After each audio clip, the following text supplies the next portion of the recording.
क्या हाल है दोस्तों। आप सभी लोगों का एक बार फिर से आपके अपने चैनल पीसीएस प्रयास पर स्वागत है। आशा करता हूं कि आप लोगों की पढ़ाई अच्छी चल रही होगी और आपका स्वास्थ्य भी अच्छा होगा। आज हम लोग बात करने वाले हैं अपने यूपी पीसीएस प्रीलिम्स के बारे में, जो एक अपने आप में ही एक बहुत बड़ी कहानी बन चुका है। कितनी इसकी तारीखें चेंज हो चुकी हैं। जो अब तक अपने इस समय फाइनल स्टेज पे होना चाहिए था, वो अभी ढंग से शुरुआत भी नहीं हो पाया है। बिल्कुल अब की इनिशियल फेज़ में चल रहा है। तो अब जो नई डेट हम लोगों के सामने आ रही है वो तो आप लोग जान ही रहे हैं। जैसे कि जो 27 अक्टूबर को अपना एग्ज़ाम होना था, वो तो अब क्लियर ही है कि 27 अक्टूबर को अपनी परीक्षा नहीं होने वाली। जो नई डेट्स निकल करके आ रही हैं, 7 और 8 दिसंबर 2 दिन आपका एग्ज़ाम आयोजित होने की कोशिश की जा रही है। ठीक है, जिसमें अब नया मुद्दा निकल के आ रहा है नॉर्मलाइजेशन से संबंधित।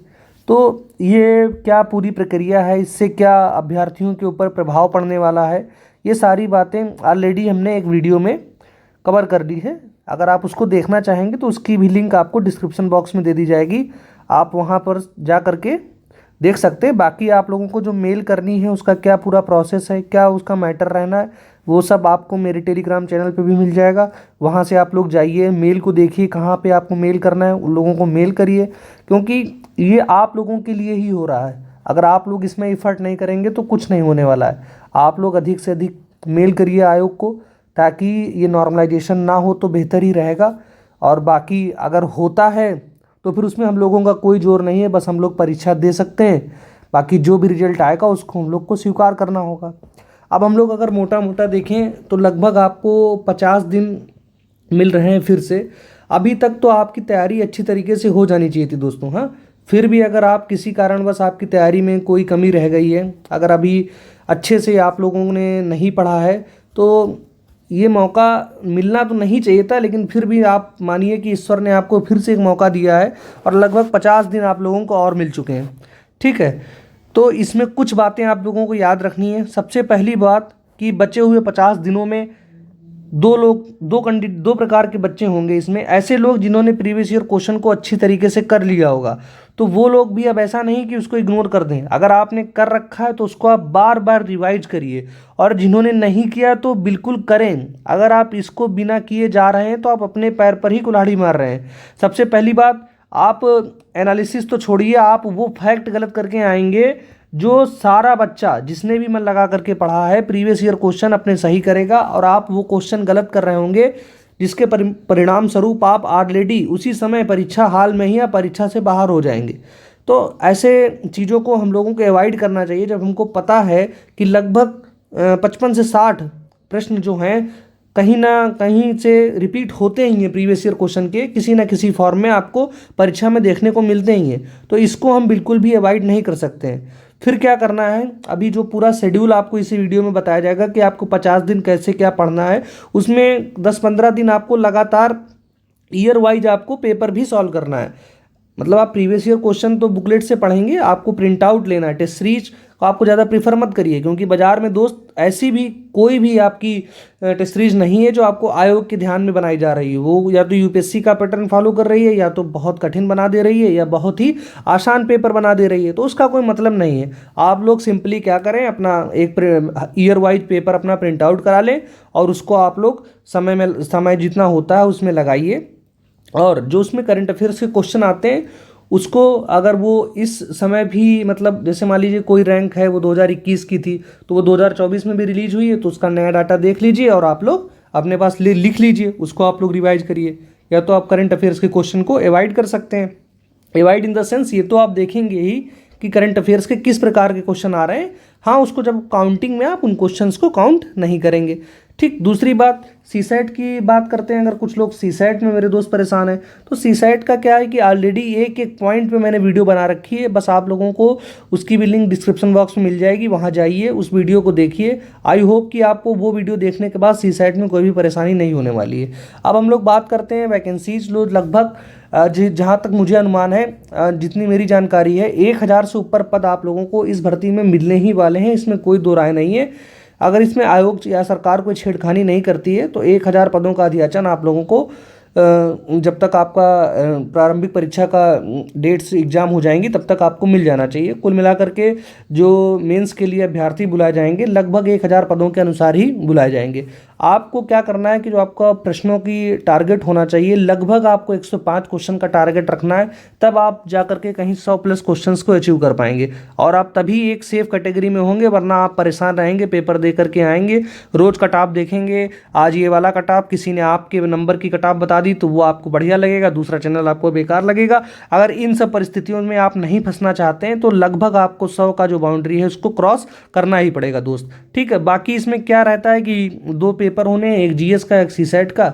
सीसेट के बारे में मैंने बता ही दिया कि आपको जा करके देख लेना है, और जो जो सब्जेक्ट आते हैं उनको मैंने यहाँ पर लिख दिया है। बाकी जीएस में भी किन हर सब्जेक्ट्स के क्या इंपॉर्टेंट टॉपिक्स हैं उनका भी दोस्तों वीडियो ऑलरेडी चैनल पर अपलोड है। बार बार उन्हीं चीज़ों को रिपीट करने का कोई मतलब नहीं होता, इसीलिए उस पर मैं वीडियो बनाना अवॉइड कर रहा हूँ। आप लोगों को वो लिंक चैनल पर डिस्क्रिप्शन बॉक्स में मिल जाएगी, आप लोग जाइए, हर सब्जेक्ट के इंपॉर्टेंट टॉपिक्स को देखिए और उनको एक जगह लिख लीजिए और उनको उसी प्रायोरिटी में आप लोग रिवाइज करना शुरू करिए। जितनी बार उन टॉपिक्स को आप लोग रिवाइज करेंगे उतनी बार आप 100 की बाउंड्री के करीब पहुंच जाएंगे, ठीक है। इसमें क्या करना है दोस्तों कि आप लोगों को कुछ 3-4 सब्जेक्टों का कॉम्बिनेशन बना लेना है जो आपकी प्रायोरिटी में रहने चाहिए, बाकी को आप थोड़ा सरसरी निगाह से भी देख सकते हैं। जैसे कि हमने अलग अलग कॉम्बिनेशन बनाए हैं, इसमें से जो आपका बढ़िया सब्जेक्ट्स हों उस कॉम्बिनेशन को आपको चूज कर लेना है। जैसे कि आप पॉलिटी, ज्योग्राफी, इन्वायरमेंट और करंट अफेयर्स से आपको लगभग 90 क्वेश्चन मिलेंगे, या तो आप history, science, polity, current affairs पर फोकस कर सकते हैं। Current affairs, history, geography, environment, ये 3 ग्रुप मैंने बनाए हैं। इसमें से जो आप लोगों को समझ आए उसमें से एक ग्रुप का आप चयन कर लीजिए और उसको अपनी प्रायोरिटी लिस्ट में रखिए। ये सब्जेक्ट्स आपके प्रायोरिटी सब्जेक्ट्स होने चाहिए, इन पे आपका पूरा कमांड होना चाहिए। इसमें मुश्किल से जो आपकी एक्यूरेसी होनी चाहिए, होनी तो दोस्त 95% से ऊपर चाहिए, लेकिन फिर भी अगर आप 90 तक की भी एक्यूरेसी रखेंगे और बाकी सब्जेक्ट्स में आप 80 या 70 तक की भी आपकी एक्यूरेसी रहेगी तो ईजिली आप 100 की बाउंड्री को क्रॉस कर जाएंगे। यहाँ से जो आप इतना समझ गए होंगे तीनों कॉम्बिनेशन से कि करंट अफेयर्स को अब हम बिल्कुल भी अवॉइड नहीं कर सकते हैं। करंट अफेयर्स आपके लिए बहुत ही निर्णायक सिद्ध होगा एग्जाम में अगर आप सफलता चाहते हैं। करंट अफेयर्स के लिए ऑलरेडी चैनल पर वीडियोज अपलोड हो रहे हैं, सारी समसामयिकी अपलोड कर दी गई है, राष्ट्रीय परिदृश्य भी कंप्लीट हो गया है। बचे हुए 3-4 दिनों में पूरी आय दृष्टि आपको कंप्लीट करा दी जाएगी। उसके बाद करंट अफेयर से संबंधित क्वेश्चन भी आप लोगों को मिलेंगे और क्विज की फॉर्मेट में भी आप लोगों को हमारे टेलीग्राम चैनल पर क्वेश्चंस देखने को मिलेंगे करंट अफेयर से संबंधित। इसीलिए आप लोग पहले से ही हमारे टेलीग्राम को ज्वाइन करके रखिए ताकि जब से प्रश्न स्टार्ट हो तब आप लोग भी उन क्वेश्चंस को अटेम्प्ट कर पाएँ। दोस्तों, वीडियो आपको कैसी लगती है ये जरूर आप लोग बताया करें और चैनल को अधिक से अधिक मात्रा में सब्सक्राइब करें, अपने दोस्तों से भी शेयर करें ताकि हम लोगों को भी एक मोटिवेशन मिले आपके काम करने के लिए, ठीक। अब यहाँ से दोस्तों हम लोगों को ये देखना होगा कि जब इतने कम दिन बचे हैं तो मिनिमम आपको 8 घंटे तो पढ़ने ही चाहिए और बाकी आप 10 घंटे भी पढ़ें तो कम नहीं होगा, क्योंकि दोस्त एट लास्ट यही एक साधन है जिससे आप अपने ज़िंदगी में कुछ सुधार ला सकते हैं। वरना साल दर साल आप इसी साइकिल में फंसते रहेंगे और ऐसी आपको मानसिक प्रताड़ना झेलनी पड़ेगी, ठीक है, जो सिर्फ आप समझ सकते हैं और कोई नहीं समझ सकता। उन सब चीज़ों से अगर आप बचना चाहते हैं तो 2-3 घंटों को आप बढ़ा लीजिए, अपने पढ़ाई के समय को बढ़ा लीजिए। बाकी आप देख ही रहे हैं आयोग की क्या स्थिति है, एग्ज़ाम की क्या स्थिति है। इसीलिए जब एग्ज़ाम हो तो उसमें आप ज़रूर सफल हो जाएं ताकि आप अपनी वजह से ना एग्ज़ाम में फेल करें। बाकी जो सरकार की दिक्कतें हैं वो तो उसमें आप लोगों का कोई जोर नहीं है, ठीक है, लेकिन जो आपका अपना जो कर्म है उसको आपको अच्छी तरीके से करना ही चाहिए। अब हम लोग इसमें देख लेते हैं 2 तरीके के अभ्यर्थी हैं इसमें। एक ऐसे लोग जिनका प्री तो तैयार है बट मेंस में बिल्कुल ही वो शून्य है, तो उनको क्या करना है, पेपर वाइज आप लोगों को टॉपिक वाइज पेपर उठाना है। उसमें पहला टॉपिक उठाना है, A4 शीट लेनी है, टॉपिक को सर्च करना है, अच्छे से पढ़ना है, फिर उसके पॉइंटर्स को आप लोगों को इंट्रो, बॉडी और कंक्लूजन के आधार पर लिख लेना है। लगभग आपको ये एक्टिविटी 2 घंटे तक डेली करनी है। आपको कोशिश करनी है कि बचे हुए दिनों में लगभग 2 पेपर आप पूरी तरीके से कंप्लीट कर लें। को ऐसे भी दोस्त होंगे जिनका प्रीलिम्स और मेंस भी कुछ हद तक तैयार होगा, तो मेंस को बिल्कुल अवॉइड ना करें।